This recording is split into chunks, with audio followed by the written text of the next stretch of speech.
C'est désormais une tradition chez Mercedes, chaque nouvelle classe S a droit à 2 carrosseries, la berline et le coupé, qui s'appelle maintenant classe S coupé et non plus CL. Plus court que la berline, le coupé dépasse quand même les 5 mètres de long. Si l'avant rappelle la classe A, l'arrière effilé arriverait presque à faire passer ce gros coupé pour svelte. La gamme S coupé débute en motorisation avec le V8 4.7 de 455 chevaux de notre 500, excusez du peu, et monte à 630 chevaux avec le V12 de la 65 AMG.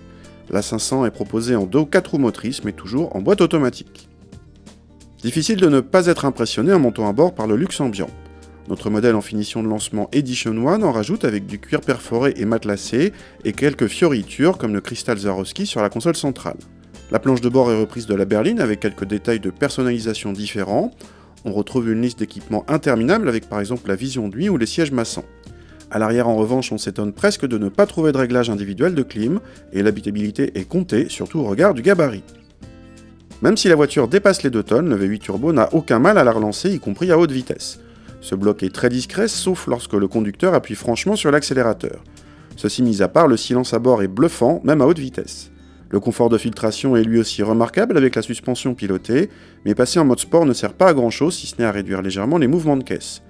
En conduite rapide, la voiture ne peut cacher son poids mais révèle une bonne agilité vu le gabarit et se montre facile et efficace.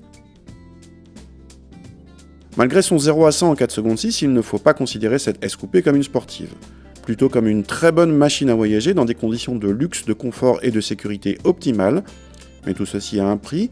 La S coupé débute à 135 000 €, rien que ça, et notre modèle essai monte à 153 000 € hors option.